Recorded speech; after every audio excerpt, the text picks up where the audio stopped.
Well, I'm delighted to be joined by my special guest today. It's David Parsons, who is the Vice President and Senior International Spokesman for the International Christian Embassy in Jerusalem. And David, so grateful that you could join us today for this conversation. We're going to talk about a lot of things, obviously. Want to talk about the situation in Israel, which is consuming the airwaves on media, mainstream media, social media, and rightfully so. I want to get your perspective. I want to talk about your work as well as a whole at the International Christian Embassy in Jerusalem, but your work in particular concerning the current crisis in the Middle East. But David, thank you so much for joining me today. Yes. Thank you, Rob. It's good to be with you. I appreciated meeting you a few months back when you had a large group here in Jerusalem, but we're meeting again under very trying circumstances now. Well, before we talk about the current events in the Middle East and in Israel in particular, give our audience a little background concerning the embassy, its founding, why it exists, and why it's such an important work in the 21st century. Yes. The Christian Embassy was founded in 1980 when the last embassies in Jerusalem pulled out under the pressure of an oil embargo over the issue of Jerusalem. And we were founded by Christians, many of them who lived and worked here, Bible schools, in the pilgrimage industry and stuff, and who understood that, there's a 3,000, even 4,000-year-old connection between Jerusalem and the Jewish people. And these were Christians who also knew there was a long, sad centuries of Christian anti-Semitism towards the Jewish people, and they sensed the Jews felt isolated and persecuted once again, and so they said, "We get it. We know God attached the Jewish people to this city, and we're going to stand with that ancient connection by opening a Christian embassy here in Jerusalem." We've been here ever since, 40 some years. As a ministry of comfort, trying to heal the wounds inflicted on the Jewish people in the name of Jesus by past Christian generations.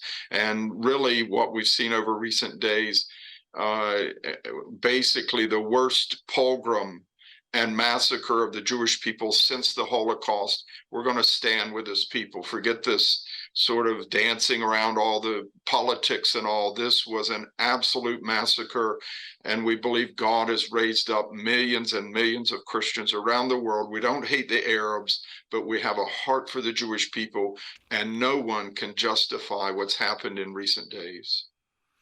David, individuals can find out more about the International Christian Embassy, Jerusalem, by going to your website, icej.org. That's icej.org. And what you just said, I think, is best summed up in your scriptural calling as an organization, which is found on your website, and I love it. It says, "From the beginning, the founders of the International Christian Embassy, Jerusalem, received a clear mandate from Scripture to be a ministry of comfort to Israel and the Jewish people, based on Isaiah 40, verses 1 and 2. Comfort my people, says your God. Speak comfort to Jerusalem and cry out to her that her warfare is ended, that her iniquity is pardoned, for she has received from the Lord's hand double for all her sins." And so just a beautiful mission, a beautiful history, and that really leads us to why we're talking today. You exist for moments like this that we are watching all around the world. So we are recording this interview. It is currently about 7:35 p.m. on October the 12th. In Jerusalem. You're located in Jerusalem. So October 12th, 7:35 p.m. Tell us the latest. What happened today and what is happening this evening? Yeah. Well, I think one of the main headlines today, and this is something we've been praying about, that you've got this hostage situation, 100 and some Israelis and other foreign nationals dragged back into Gaza and taken as hostages.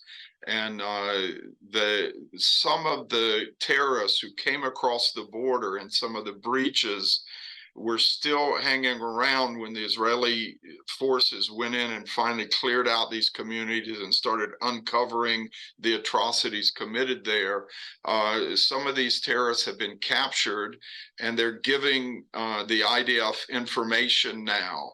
It's almost like a Rahab, a turning somehow.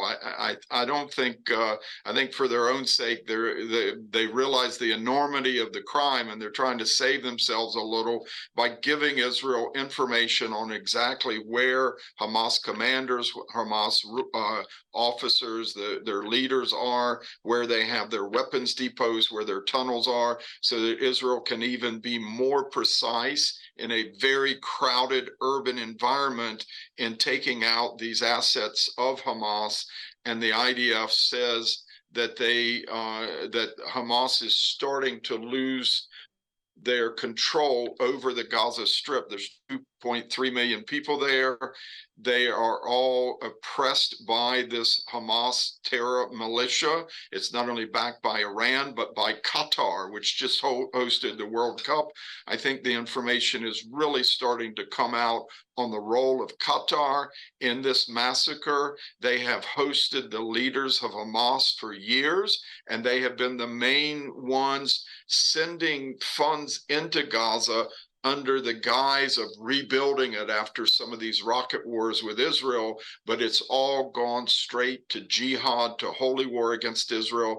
Hamas has used it to build up their military, to dig more of these tunnels. It's a whole network of tunnels under Gaza, and Israel's having to weaken them before they send forces in to try and take.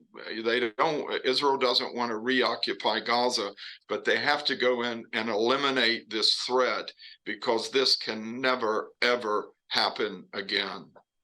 Yeah, I'm so glad you brought up the point of who Hamas is being funded by. I mean, I think that's what is so concerning about this situation. These are not just lone terrorists out there wreaking havoc amongst the Jewish people, but we have state-sponsored terrorism happening. Why is that so important for our audience to understand the gravity of the situation? Well, Hamas, it's actually the Palestinian chapter of the Muslim Brotherhood, which there's chapters of the Muslim Brotherhood, a radical form of Wahhabi Islam, first founded in Egypt. Turkey is ruled by a party that is Wahhabist. And Muslim Brotherhood, but they sort of take the long view, and we're going to re-education in other ways. We're going to take power. Hamas has been the most militant and violent of all these chapters, but it was like local terrorism, and it was hard to get some nations to declare them a global terrorist organization because they were just fighting locally in some eyes. But here today, they are calling for the sort of atrocities that were committed along the Gaza border, insisting and inflaming Muslims all over the world to carry out these acts of murder, massacre, lynchings, word for word. I'm not making this up. All over the world, against Jews all over the world. That is a global terrorist organization. They are inciting this openly. It is going out on Al Jazeera, which is owned by Qatar, which undermines all the Arab regimes in the region. They're pro-Iran.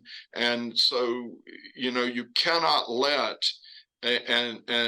what many consider a non-state actor, a terror militia, control, not only threaten Israel and threaten such mayhem and carnage around the world, but also to oppress and abuse their own people. Rob, I'll give you an explanation that Gaza is around 25 miles, I think, north to south, about 8 miles wide. And there's around 2.3 million Gazans there. Did you know that half of the people there, the median age is 18, half the people there are teenagers and children? And yet this is the area, they call it a big prison, but it's like a playground. It's half children, and yet this is an area where they hide rockets around schools to fire at Israel. And then they claim Israel is indiscriminately killing women and children. If you have 2.3 million people, half are children, another quarter are women, then the number of victims of Israel's bombing campaign should be 75% women and children. It's less than 20%. In other words, the charge that Israel is deliberately targeting women and children is a lie. They are actually doing their best to avoid it. Otherwise, the women and children deaths would be higher. Whereas Hamas has come into Israel, and you look, it doesn't matter whether it's a man, a woman, a child, the elderly, Holocaust survivors, killed, shot down, 80, 90-year-old Jewish people, grandmothers and grandfathers, babies with their heads chopped off. This isn't something you're doing from a plane and don't really know who your victims. This is people that you're looking them in the eye and killing them and slaughtering them and cutting off their heads. And it is the Hamas which is deliberately targeting women, children, targeting Jews, and calling for Muslims everywhere under this situation to do it around the world. That has to be confronted and dealt with like the Nuremberg trial for of war crimes. I totally agree, and I'm so glad that you gave us that perspective because, as you know, we have politicians and media thought leaders and pundits that are refusing to really share the narrative that you just shared with our audience, which is an accurate narrative and truly what is happening to the Jewish people right now. And we need people in the West to really wake up to the atrocities to the Jewish people. As you said in your opening remarks, an atrocity we have not seen since the Holocaust. Do you get the impression, being there in Israel right now, that IDF has things under control for the most part? Look, there are many threats that Israel is facing right now that the IDF can deal with, and some threats that everyone's just going to have to face it, hunker down. For instance, there's as many as 150,000 not short-range rockets like Hamas has that aren't very guided. Almost 150,000 guided missiles and rockets held by Hezbollah in Lebanon. And if they started firing them, there's not enough Iron Dome interceptors. They have a David Sling, a medium range and longer range Era 3 and Patriot 3 missile defense systems. They don't have enough interceptors to handle that many rockets that are guided. They can hit the Knesset, they can hit the airport and everything. And Israel will have to go into Lebanon to deal with all that rocket threat as well, not just Gaza. And these terrorists want them to come in. The IDF death toll would rise. But if they start another front, open another front, and it's very, very close, it's the give and take right now, we're in a major regional war. The Israeli Prime Minister made it very clear that we will finish this war. From your perspective, how determined is he? How serious is he in finishing this war? Yeah.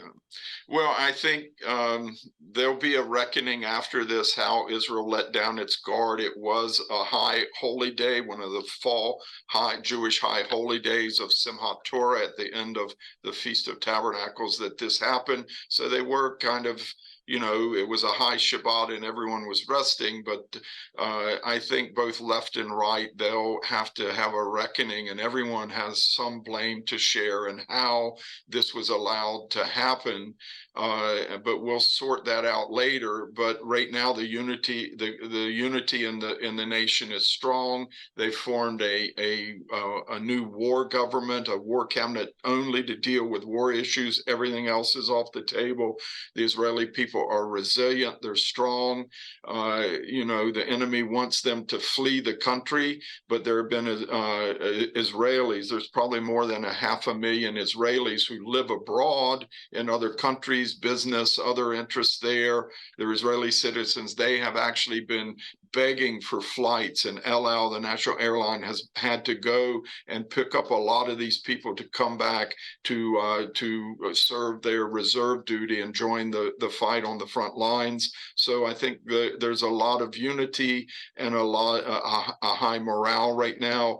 But I think the danger is if the war drags out and the Hamas lies of how much the suffering in Gaza and whatever, or you start bombing Lebanon, sympathy for Israel can easily dissipate. As we've learned through the Holocaust, it's easy for people to feel sorry about dead Jews, but living Jews trying to defend themselves, a lot of the world don't like it. Yeah, I mean, when you see the pictures of the destruction, when the stories we're receiving over here, and I know we're only getting a part of it, part of the whole narrative and the whole story, women being massacred, babies being massacred, men being ripped out of their homes and being held hostage and then being massacred. I can't imagine the prime minister is not fully determined and fully serious about finishing this war, and as you said, having a reckoning. For the people that want to dismiss what's happening, want to dismiss the injustice, which is hard for me to believe, but dismiss the injustice, dismiss the principles of just war that have been blatantly violated, dismiss the massacre and the stories that we're receiving.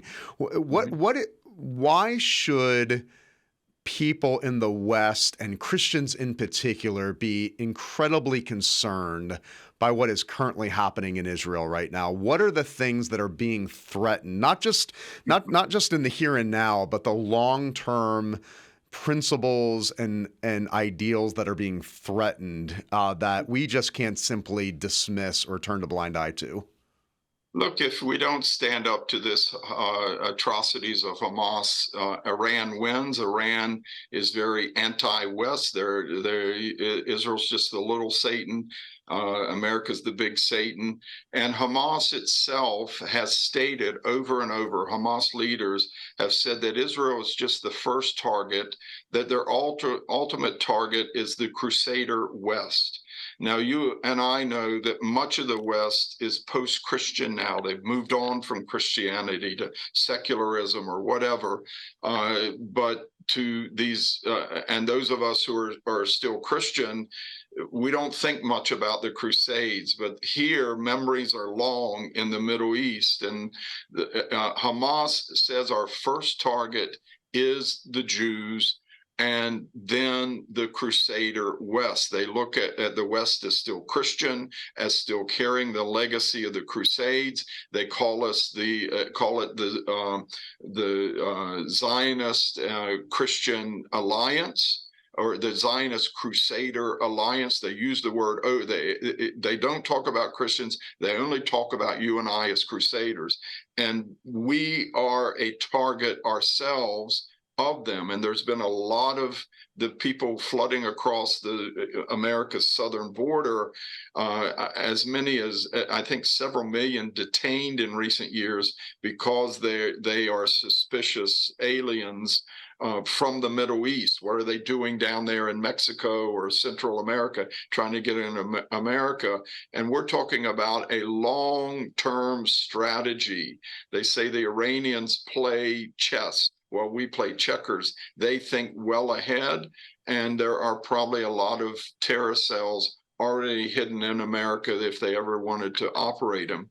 Talk to our audience a little bit about also the threat of the loss of humanitarian rights, the loss of religious liberty, just understanding that as Christians, when principled freedom is lost in any nation, in any society, the humanitarian rights and religious liberty slowly eroding away is the inevitable aftermath. Yes. Look, it would take a whole lecture to even begin to tell about the oppression of the Muslim majority, Muslim domination over Christian minorities and Jewish minorities for centuries and centuries since the Islamic conquest of this region 1400 years ago. But even today, Israel has the most religious freedom of any country in the whole region. The Christians here enjoy freedom. Even the Muslims, there are Arab Muslims and Christians on Israel's Supreme Court. They play for the national soccer team. They are just part of the nation. They serve in parties in the Knesset. They vote. They have all the rights of Israelis. Whereas in Gaza, my goodness, there is only around 2,000 Christians out of 2.3 million. All the evangelicals have fled. There was a guy who ran the Bible Society bookstore in Gaza City who was shot in broad daylight as he was going to work one morning, 8 a.m. Everyone saw it. The killer has never been brought to justice, and the guy's family had to leave because they were offering Bibles. If you wanted a Bible, you could come in and get a Bible.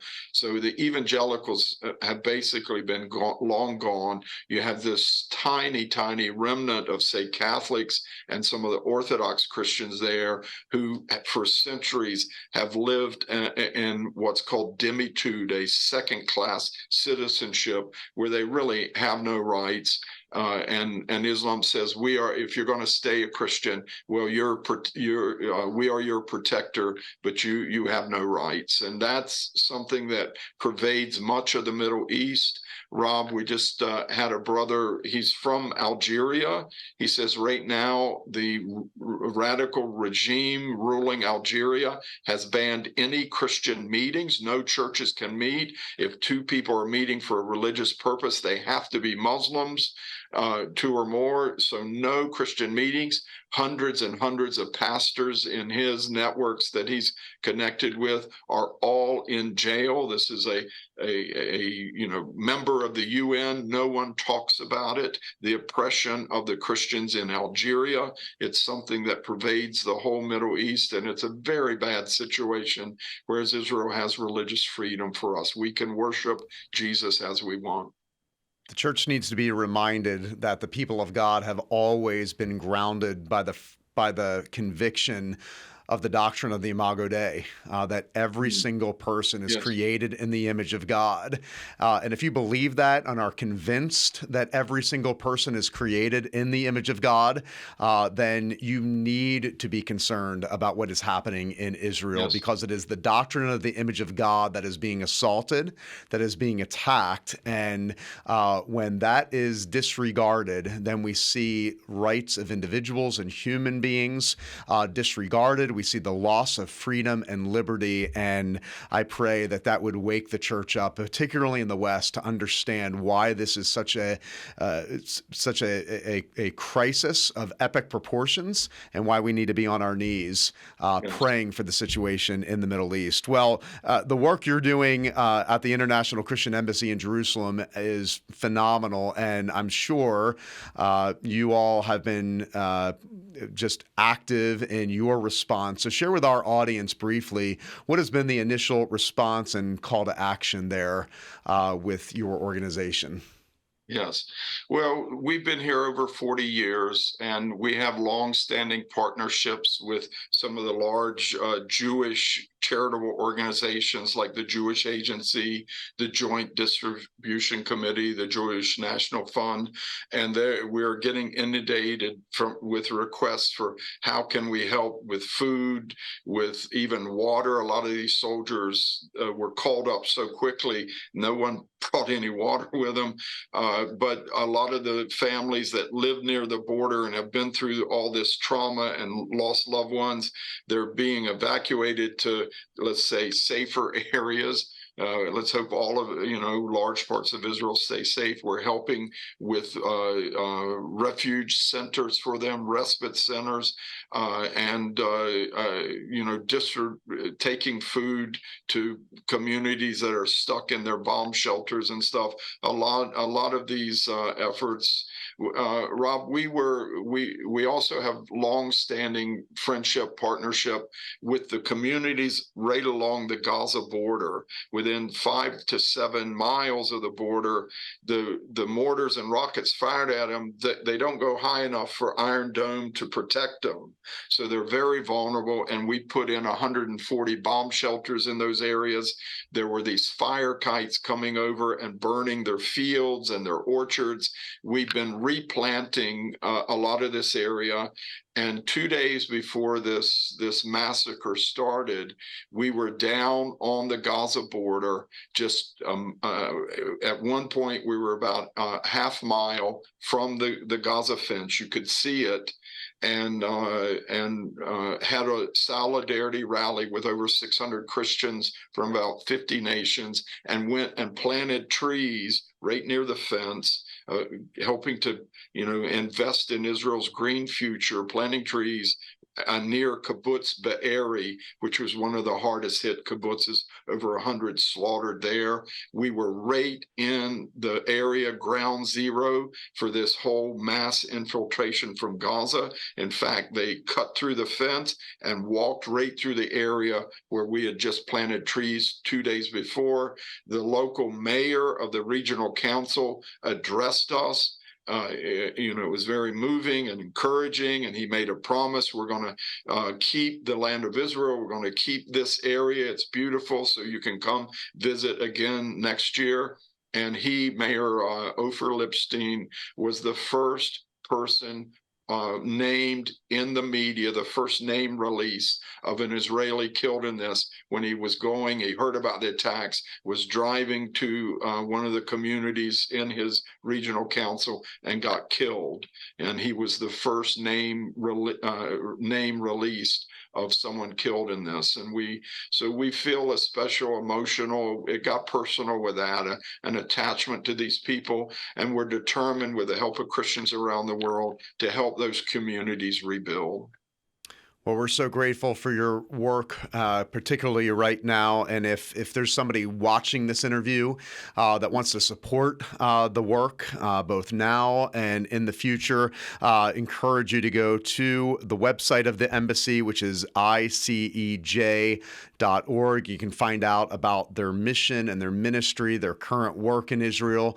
And we pray that you would be led to financially support this important work, particularly with what's happening right now in Israel and the surrounding regions.